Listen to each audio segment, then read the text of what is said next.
The truth is, Jesus said, "What will a man give in exchange for his soul?" Brethren, the way we read our Bibles is, there is a battle that you have to fight as a true Christian, and you have to win if you would take heaven. And I know people suddenly get stirred when they hear that. I thought we were saved by grace through faith. We are. But the kind of faith that takes heaven is the kind that sees Christ so valuable, it will fight through everything that stands in the way to get there. That is the kind of faith that saves. And to get there, as one man wisely said to the church in the book of Acts, through much tribulation, we inherit or we take or we enter that kingdom. Through it. You don't go around it, under it, over it. You have to go through it. And the person who has the faith that sees the Christ on the other side of that tribulation as more valuable than the tribulation itself will go through it and fight through whatever hellish thing, whatever passions of the flesh, whatever temptations of the devil. And I realize you cannot win this battle in your own strength. It's got to be in the strength of God.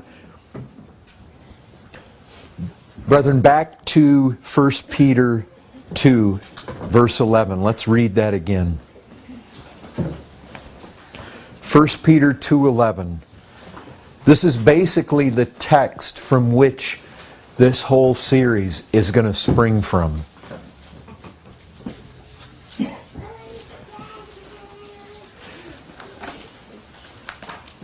Brothers and sisters,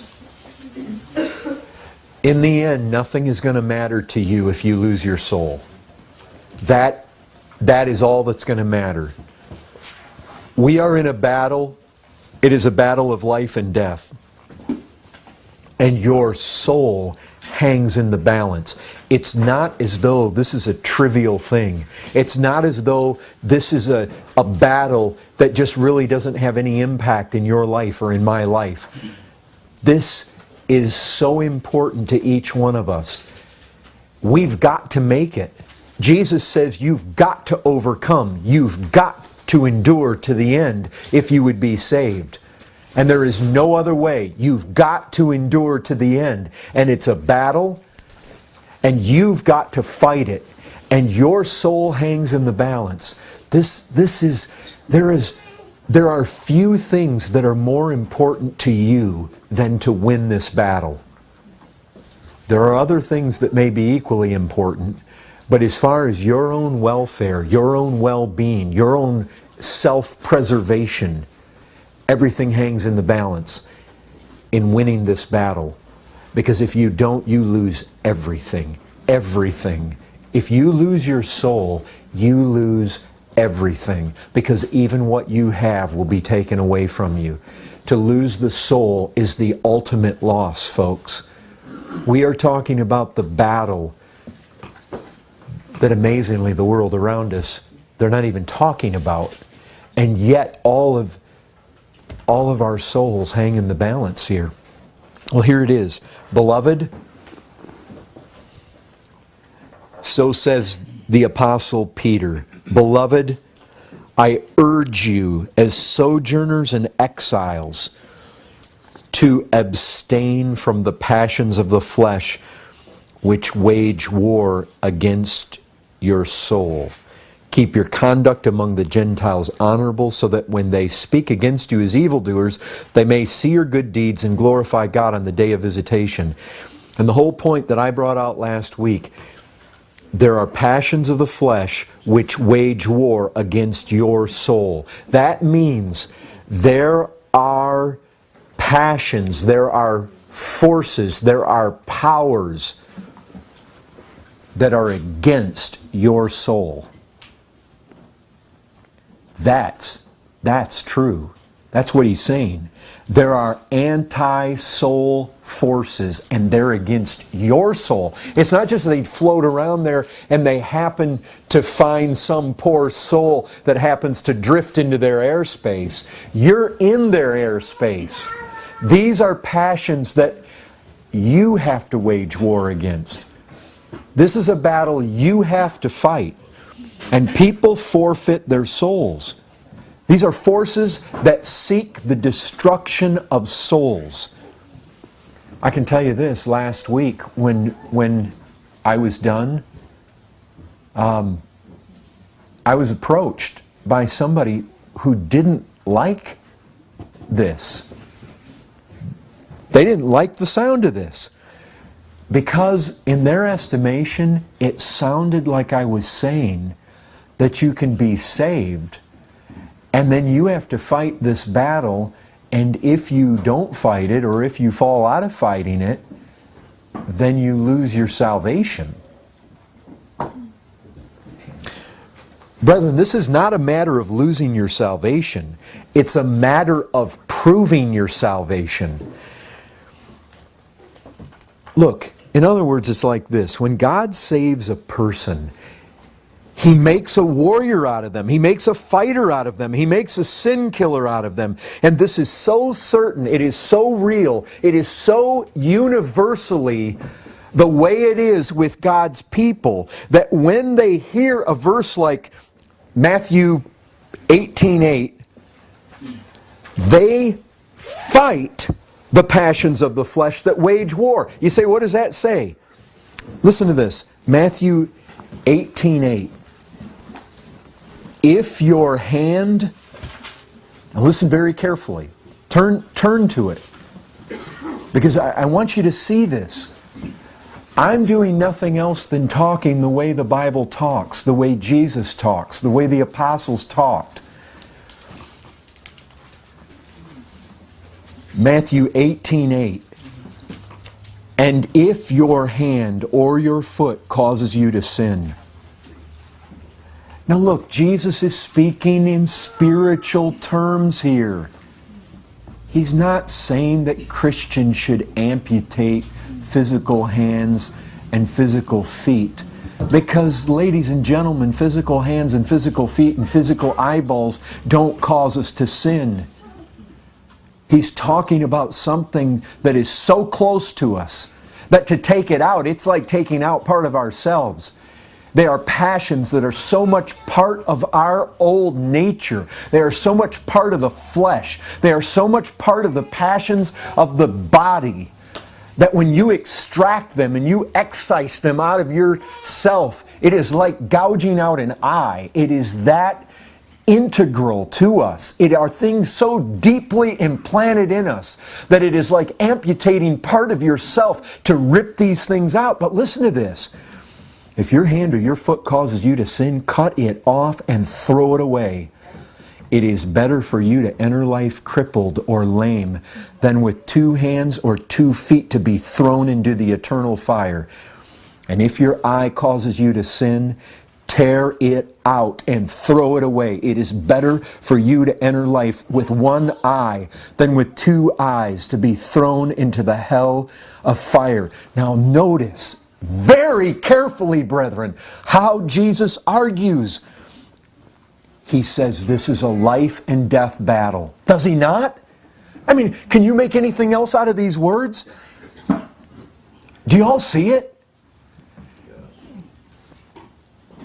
What he's saying in this is, look, if you would escape hell, this is not passive. You don't sit over on the couch and get to heaven. That's what he's saying. Yes, we fight with the power of God Almighty. Jesus Christ Himself said, without me, you can do nothing. The apostle said this, if by the Spirit you put to death the deeds of the body, you will live. Brethren, it is by the power of Christ. It is by the power of the Spirit. But, brethren, it is exactly when we are confronted by verses like this and our faith says, yes, I believe that text. I believe what Jesus says. And I believe that I will have to do radical amputation in order to make this. And I'm going to fight it because at the end of this, Christ is most worthy. And I want Him above all things. And I'm going to fight. Brethren, absolutely, it's by the Spirit's power. Absolutely, it's being united to Christ. But we experience that power precisely when we determine to engage these mortal enemies that do battle against our soul. It's right there, brethren, that the power is unleashed. Brethren, what happens is, when by faith I hear this, and by faith I say, I'm going to battle. I'm going to wage war. Lord, help me. And brethren, we stay abiding in the vine. We stay tight to Him in the Word. We stay close to Him in our walk. We stay in close communion with Him. We converse with Him. We are watching Him, looking for Him, singing of Him, going and hearing preaching that's all about Him. And we're keeping focused and we're keeping in there. And all the time we realize Jesus Christ Himself, He walked this same path. He walked this path where He resisted all the temptations that hell could throw against Him. And He went through this thing and He obeyed in it. And He told us, follow me. And He says He won't leave us or forsake us. And it's in that knowledge, it's in that strength, brethren, that we launch forth. And the way Jesus argues is exactly like this. Brethren, go to war against these things that do battle. And you cut them off and tear them out and throw them away, or go to hell. That's exactly what Jesus is saying. Exactly. You can't even argue that. That's what He says. If your eye causes you to sin, tear it out and throw it away. It is better for you to enter life with one eye. It's better for you to enter life having gouge that thing out. And again, brethren, He's not talking about the physical eye. He's talking about these passions that well up inside the man. Brethren, talking that way excites a lot of people. And it excited some folks that were here last week. It stirs them up.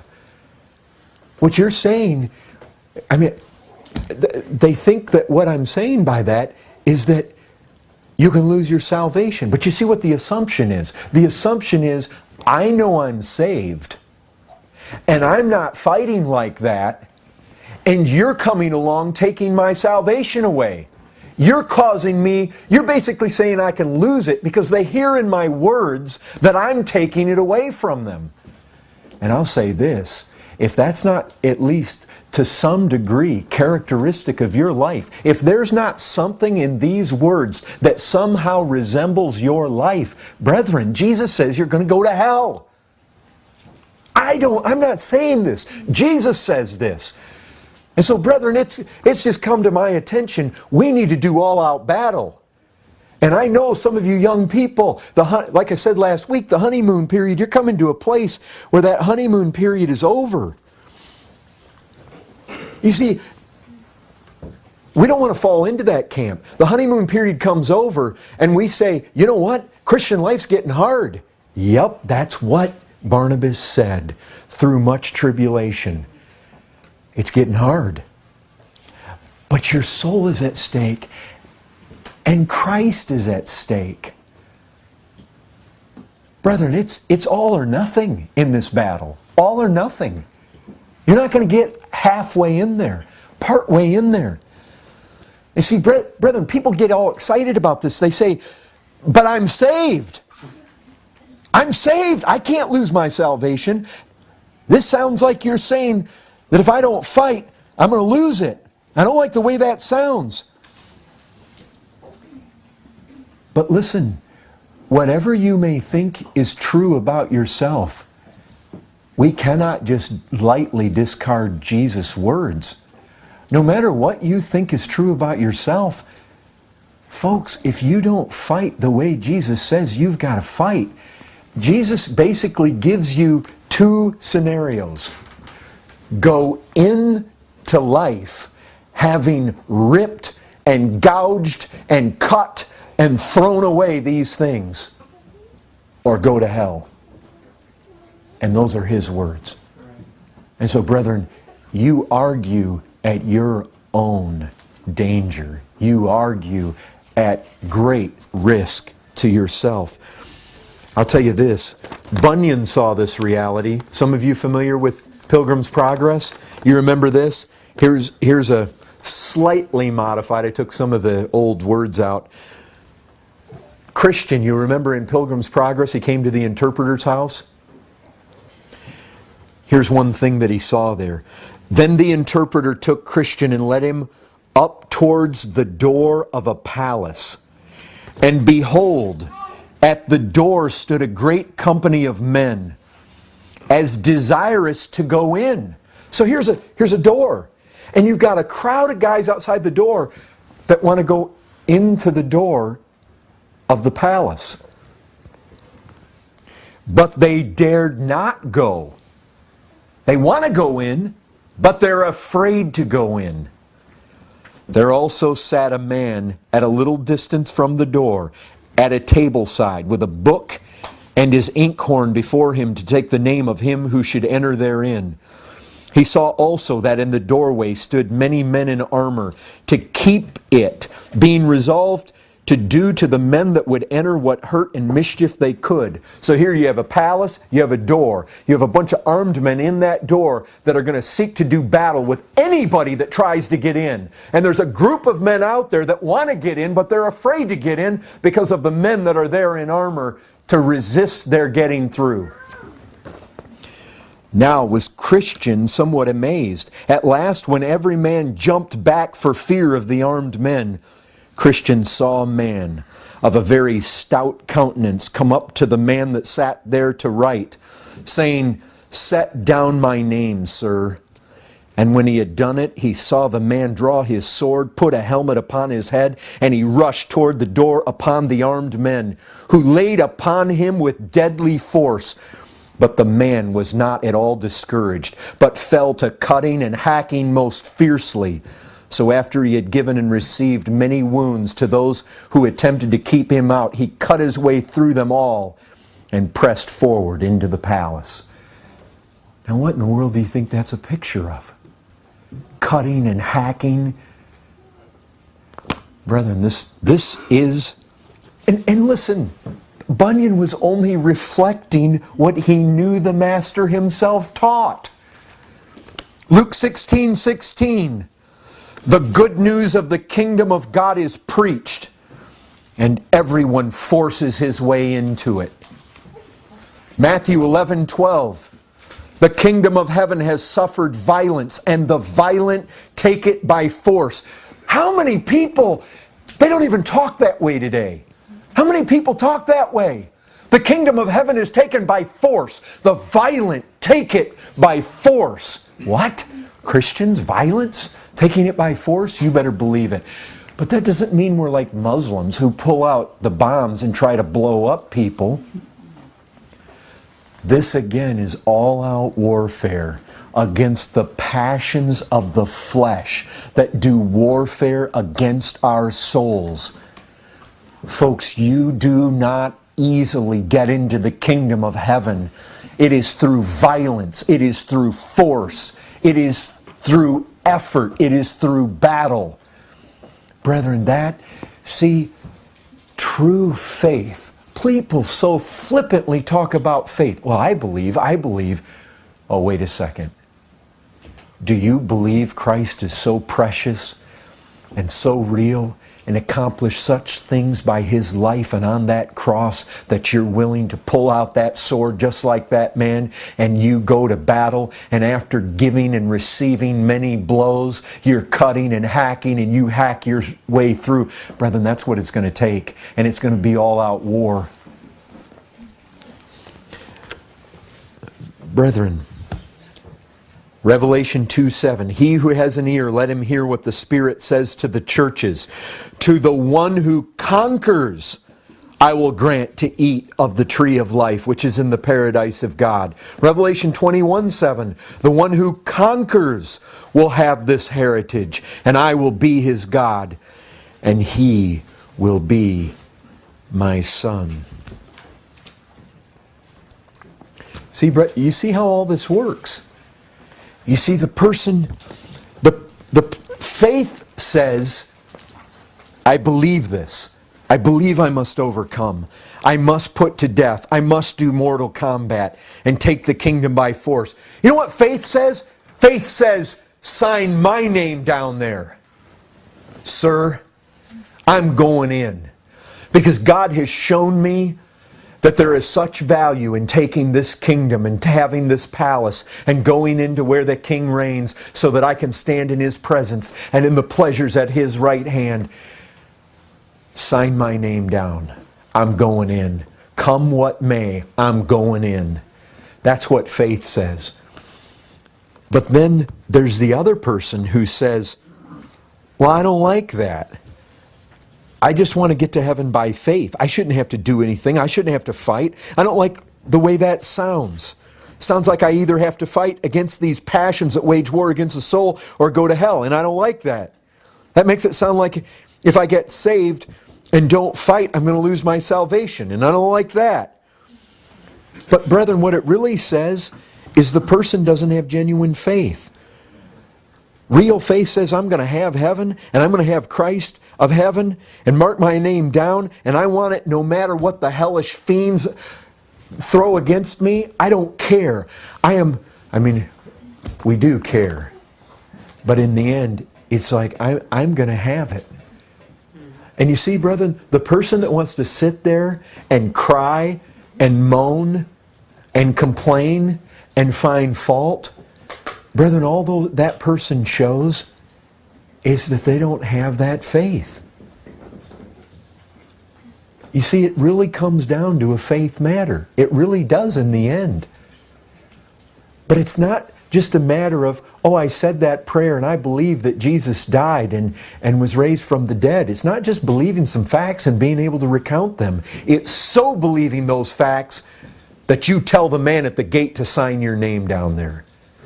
It's believing it that much. It's not believing it so little that you're going to sit there and cry and complain. It's no, I want this Christ no matter what it costs, and I'm going to have him. And did you notice? When he took out that sword and he went to fighting even after he received many wounds, it says he wasn't discouraged. He went on. Because, brethren, for the joy set before a man, he will trade whatever, even his own comforts, even his own life, for the joy. So you don't get discouraged in that. Well, here it is, brethren. The flesh. This is where these passions come from. And what Scripture says is make no provision for it. Give it no quarters, brethren. None whatsoever. No quarter. And I'll tell you this, pride is the air the flesh breathes in. You want to pump energy into it? Pride does it. Humility, the flesh doesn't survive in the soil of humility. When the apostle says, he says it to the Romans right there at the end of Romans 13, no provision to the flesh. Make no provision. It's like an animal. You want to kill that animal. You want to starve it. You don't want to give it any food. You don't want to give it any drink. You don't want to give it any health. You don't want to give it any place where it can survive.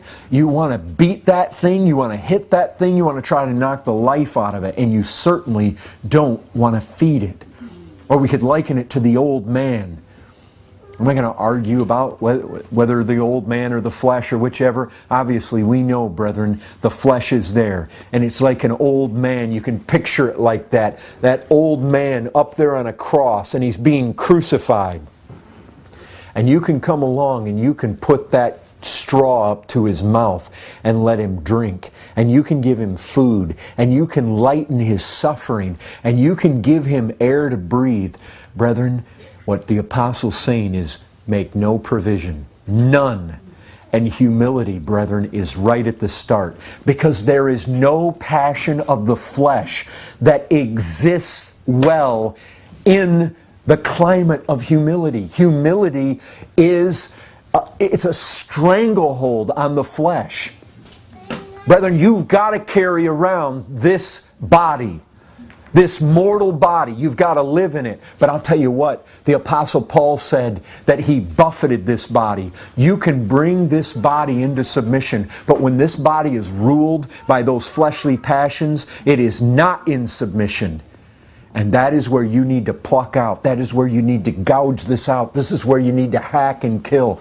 Brethren, you've got to go after pride with a passion. It is a root cause of feeding the flesh. A root cause. Humility, the flesh cannot survive there.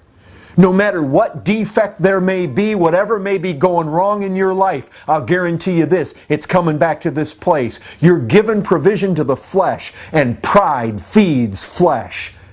You did something proud, you did something arrogant, you're living that kind of life when the flesh is being fed. And Paul says, starve it, beat it into submission, don't feed it. And that means you've got to be on the outlook for every manifestation of pride. You've got to go after it, brethren. Make no provision to the flesh to gratify the desires of it. Don't go there.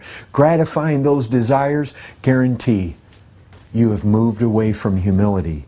And you have moved into the realm of presumption and pride and arrogance and haughtiness. Folks, here's the thing. I think one of the ways that we're going to do battle with this is right here. You've got to become convinced that every manifestation of pride feeds the flesh. And brethren, when you start feeding it, it'll rear its head 1,000 ugly ways. I remember hearing, and again, I can't remember this exactly, but it seems to me, and maybe one of you guys remember better, but Paul Washer was talking about the fact that when he was a young Christian, he should have prayed a lot more for humility than for the things he was praying for. I think I brought that up last week. Brethren, one of the things here, we've got to fight for humility at all costs. We've got to be convinced it's the air in which righteousness breathes. It's the air in which the new man breathes. It's the climate that is conducive to godliness in every fashion.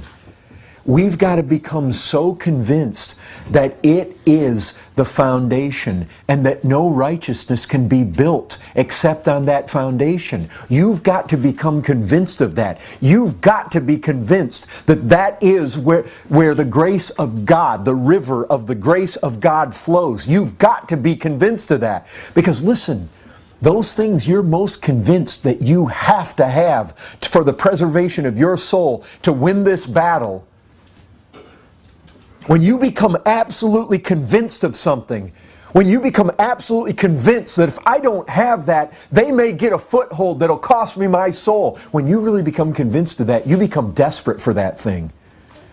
And I'll tell you, brethren, I think that it's very true and it's very real that we Christians are many times far more desperate for many other things than we are for humility. And I think it's because the proper value is not put on humility by most of us. And I can tell you, just my ear open to what, especially young people, a lot of you are young people, the things that really seem to excite you. It's not often you find a young person who's really excited by humility. Excited by sacrifice, yes. And that's an excitable thing, we should be. By daring evangelism, yes. And that's good. Powerful preaching, yes. Wanting gifts, yes. Memorizing a lot of scripture, yes. See, these are good things. Powerfully being able to reach our generation. Boldness. Being able to go down on the streets and declare the gospel clearly. See, all those are good things, and those are things that excite young people. And I'm glad there's a generation that's excited about those things. Excited about the sovereignty of God. Excited about certain doctrines in the Scriptures. Excited about the filling of the Spirit. Excited about these things. Good. I mean, not to slight any of those things. Those are good things. Excited about evangelism. Excited about missions. Excited. But brethren, how often are we excited about humility? And most of us have to admit that as young Christians, that's probably not the thing that we are most desperate for and seeking above every other thing to have. But if I read Paul right, Washer, he's at a place in his life where he realizes that was probably the thing he should have been seeking chiefly when he was a young Christian. And that's the thing that I want you to see. Brethren, our mortal bodies become docile in that climate. We're not going to get rid of these mortal bodies until we pass out of this world. But you know, what the Scripture says is that the body's for the Lord.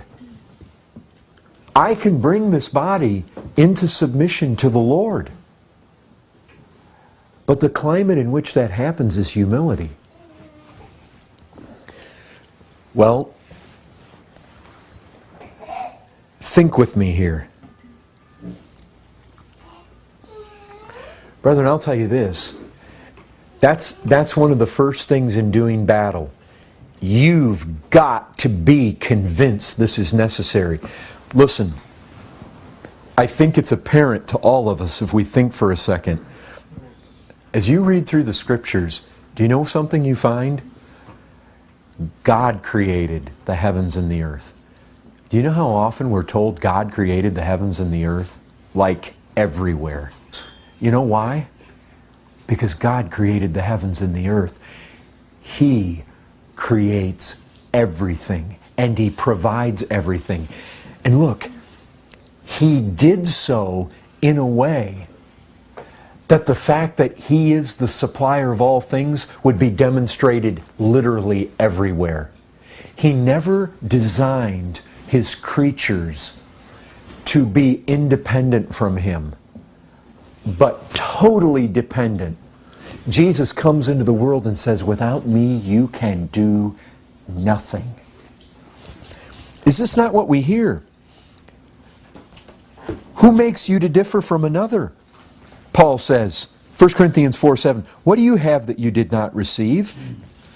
You know what? This is the truth of the Scriptures. You don't have anything that you didn't receive. Do you remember, brethren, this reality? Although they knew God, the wrath of God is revealed against ungodliness and unrighteousness of men. Why? What horrible thing have they done?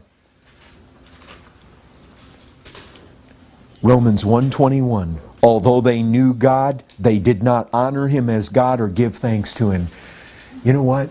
God created this whole thing to be honored as the sole supplier of everything, so that men in everything that they do should have their eyes set upon Him in gratitude for everything, literally everything. Listen, God designed this whole thing to just shower His fullness into His creatures, for them to totally receive it with thanksgiving. Right? Isn't that what we've read about? Even marriage and sex in marriage and food. It's all to be had and to be enjoyed by those who believe as they offer thanksgiving up to Him. You see, brethren, that's what it's all about. He created the whole thing. And when man stepped away, and like Nebuchadnezzar said, "Look what great kingdom I have established." Or like Pharaoh, "Who is the Lord that I should obey Him?" Oh, brethren, that is such... The whole universe is just rent from its original purposes. When Satan reared his ugly head in pride and rebelled against the Lord. It was never to be. Brethren, the creation was totally thrown out of whack when that happened. Brethren, we've got to be convinced of that. We've got to come to realize that, I mean, it was said of Hezekiah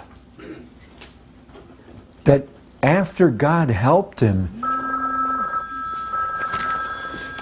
Sorry, guys.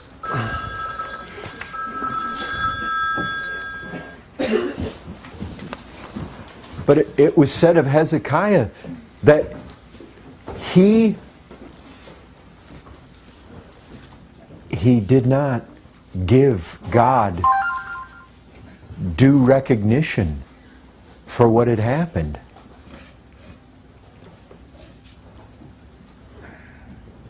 Asa. Brethren, I brought some of these up last week. Asa.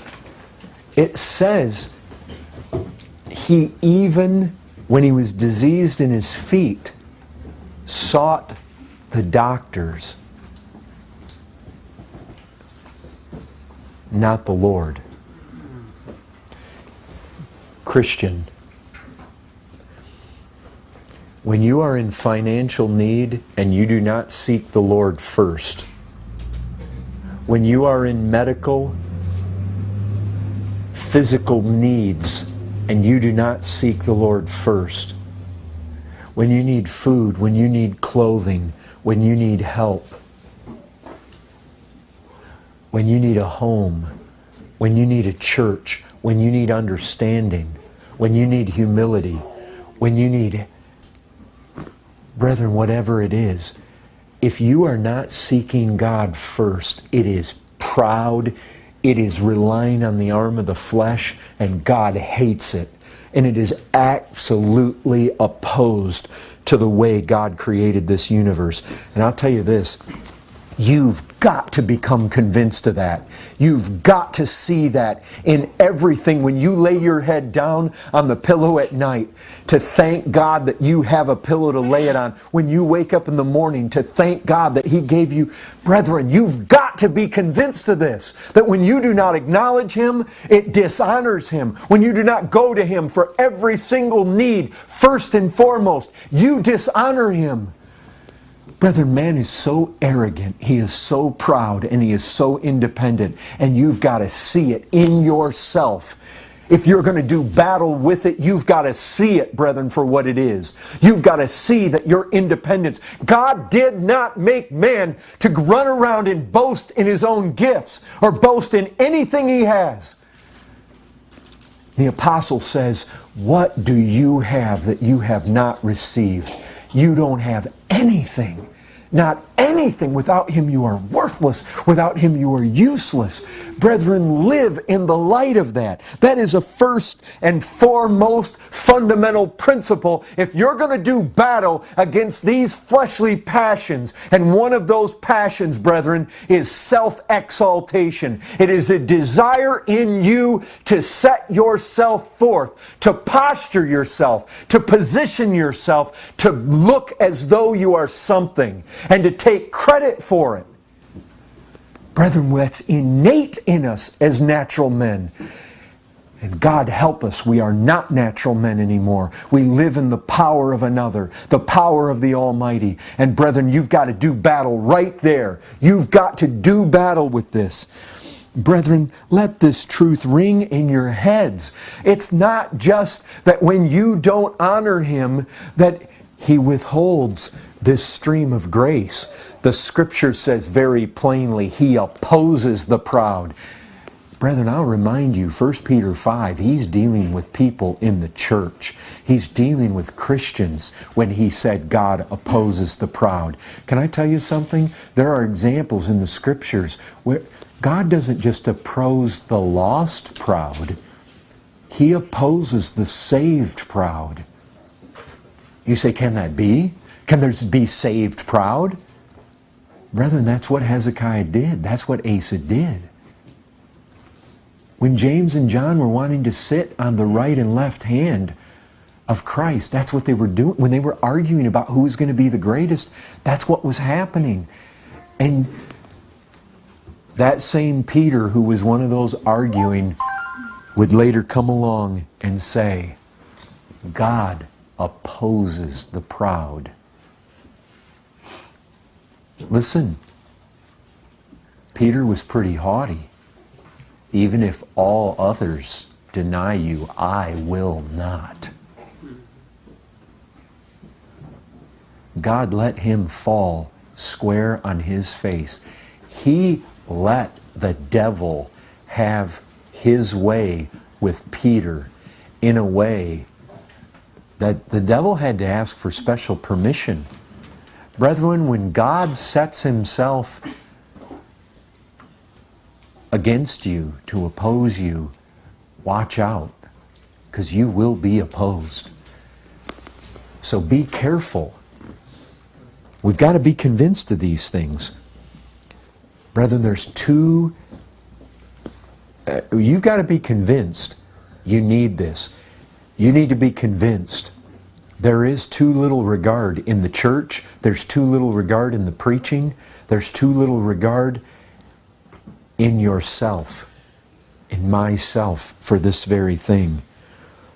The call to humility, I'm afraid, has indeed been too little regarded in the church.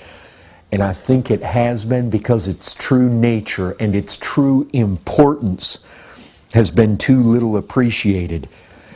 And I'll tell you this, humility does not come effortlessly. It comes with battle. It comes with tears. Brethren, it's like everything else in the spiritual realm. It comes through desire. It comes through earnestness. It comes through being persuaded. I need that. It comes through making it one of the chief things you are battering, that battering ram of prayer against the heavens for. Father, give this to me. Give it to me. You tell me that you will conform me to the image of Christ. Give me humility. I see it as a good thing. Clothe yourself with humility, the apostle said. In another place, he said that he urged us, he encouraged us, he exhorted us to walk in a manner worthy of our calling with all humility and gentleness. With all humility, brethren. We've got to be desperate for this. We've got to go after it. We've got to be earnest for it. You pray for it like your soul depends on it, because it does. It does, brethren, it does. And we've got to be convinced of it. And I'm not certain, brethren, that we have been entirely convinced of just how much we need it. It needs to be an object of our special attention, our special desire, our special prayer, an object of our faith. What I mean by that, by faith, brethren, you need to lay hold on this. Lord, you promised that you would conform me to the image of your Son. And one of the crowning characteristics is that He's gentle and lowly in spirit. He did not please Himself. He did not come to be served, but to serve. He told us to follow Him. Lord, please give us this. You told us that if we would cry out to you, you would not withhold any good thing from us. You told us if we then, being evil, know how to give good gifts to our children, that how much more would you give every good thing to us that ask? Lord, please, we're asking for this thing. We believe it to be good. We believe it, Lord. It needs to be an object of special practice. We must strategize in pursuit of humility. Jesus said, "Learn of me." Brethren, so many of you young people, you were recently in school or you're now in school. Think about your hardest subject. Did it come easy? You had to learn. You had to study. Brethren, I can tell you this. As I was telling some of the folks down in Laredo on Sunday, I went through 4 levels of calculus. Brethren, you don't learn 4 levels of calculus effortlessly. And I'll guarantee you this, you are not going to learn the humility of Christ, the gentleness of Christ, the lowliness of Christ in passing and in some half-hearted effort of Bible reading once a week or twice a week. Brethren, you learn calculus by effort, by strain, by sleepless nights, by study. And you're going to learn Christ harder than I learned calculus. I guarantee it, brethren. It's got to be all-out earnestness to learn this humility. And it's the kind of humility that goes hand in hand with force and violence and effort and waging war. Brethren,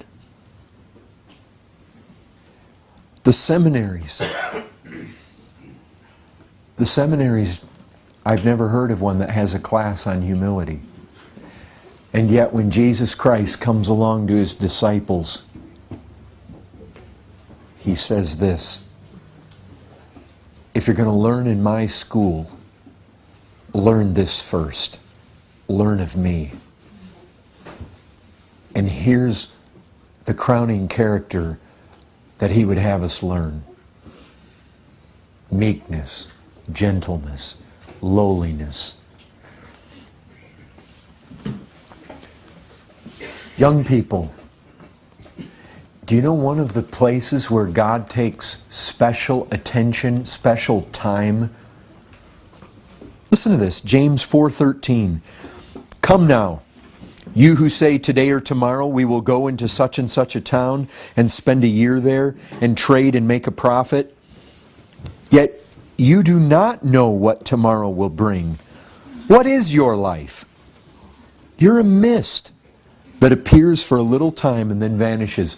Brethren, I brought it up last week. This is a famous saying of Charles Spurgeon. He said, humility is having an accurate assessment of yourself. Brethren, you see, this is exactly what James is doing here. He's saying, don't be proud. You need to have an accurate assessment of yourself. And the true assessment of yourself, you're nothing without God. You have nothing without God. You can do nothing without God. Your life is a mist. It's a vapor. That's all you are. And you have no control. You have no idea whether you're going to be able to carry out tomorrow. And he says, when you talk like that, you don't have an accurate assessment of yourself. In other words, Spurgeon's right. Humility is an accurate assessment. Pride is when you think yourself something that you're not. And James goes on to pinpoint their pride right here. Listen to this. Instead, you ought to say, if the Lord wills, we will live and do this or that. As it is, you boast in your arrogance. You know, brothers and sisters, I don't hear many young people talk this way. This isn't a magic formula, if the Lord wills.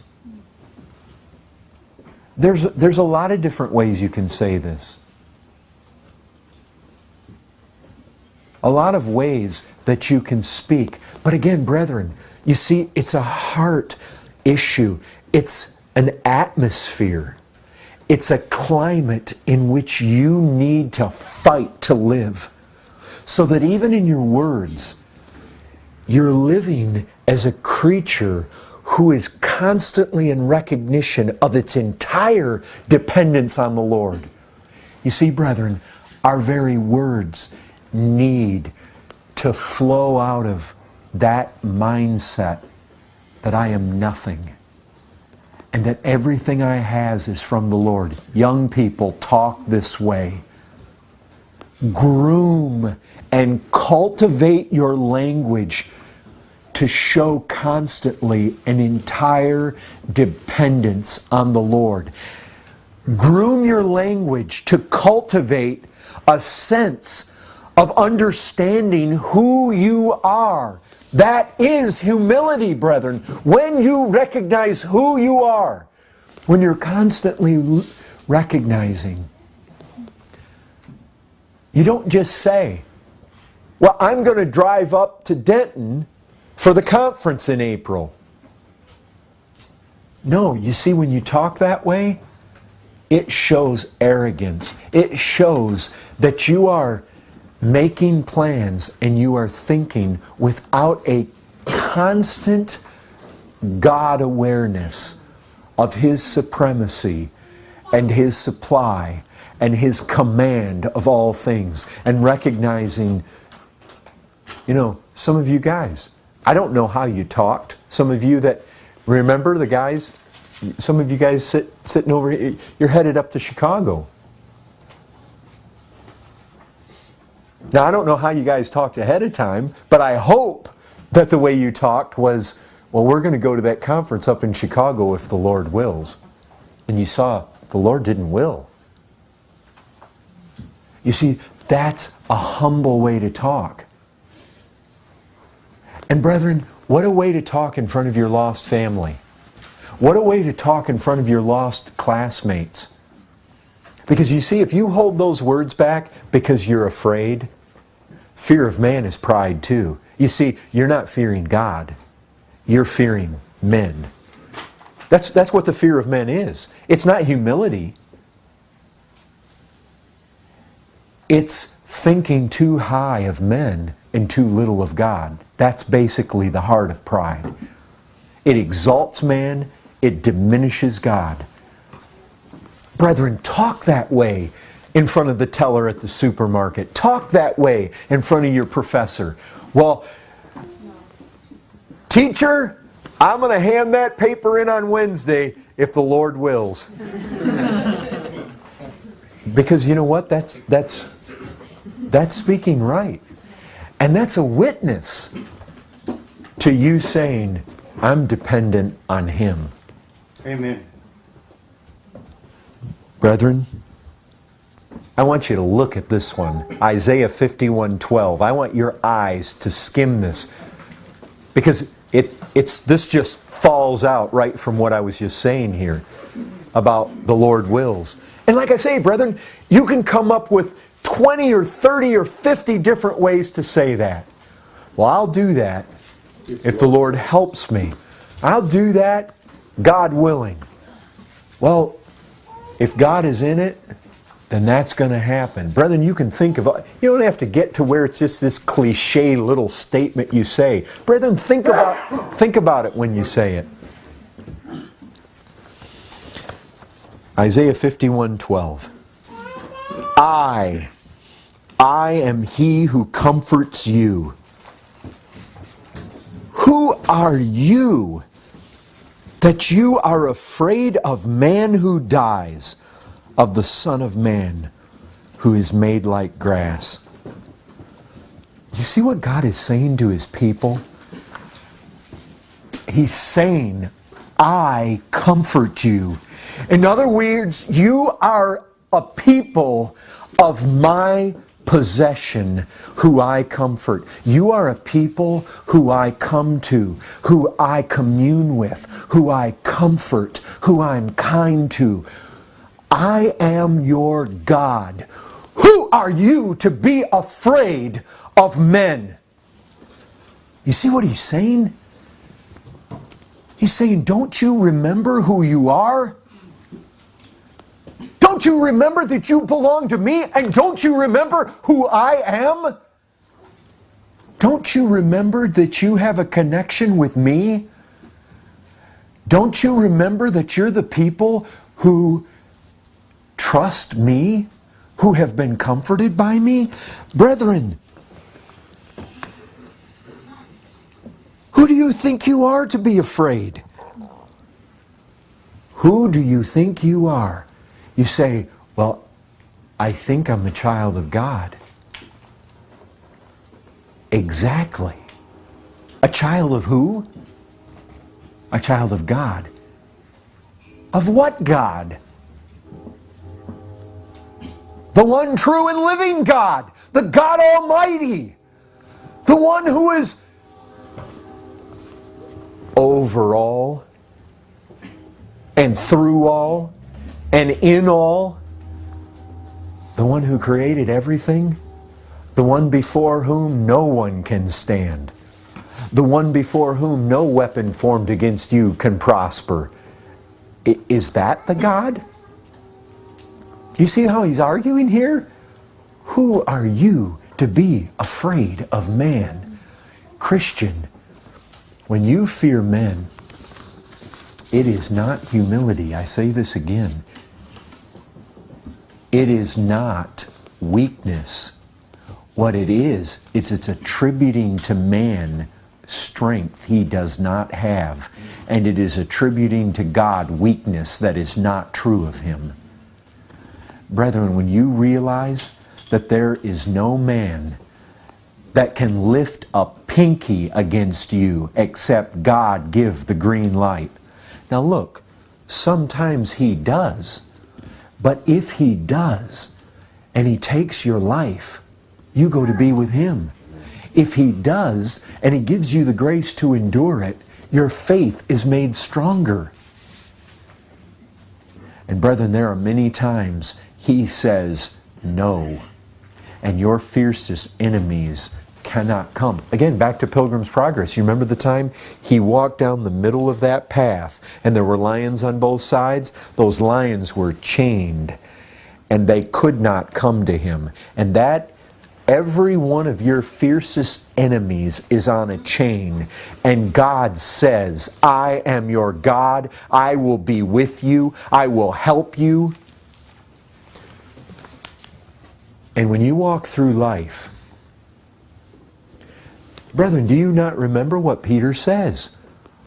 Humble yourselves, therefore, under the mighty hand of God, casting all your cares upon him. You see, brethren, when you're full of anxiety and fear, it's pride. Humility says, I am total weakness and God is total strength. And like the man who was shipwrecked, I've read this, a true account. The man who shipwrecked at sea, floating on a board, said, Lord, there in the waves in the middle of the night, he climbed up on that board, and it must have been big enough for himself to be able to steady himself on it. And he said, Lord, there's no sense both of us staying awake. And he crawled up on that board and went to sleep. Brethren, that's humility.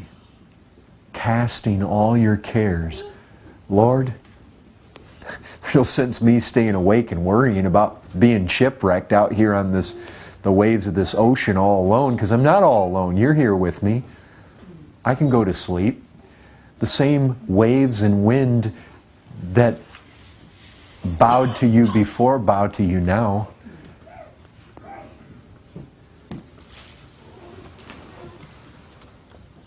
Well, brethren, we'll visit this again.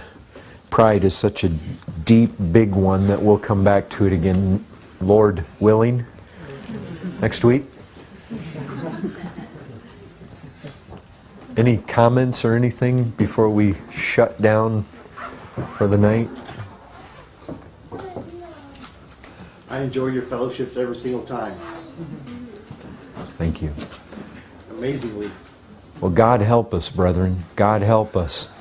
This battle is real, and it's a battle to the death. Amen.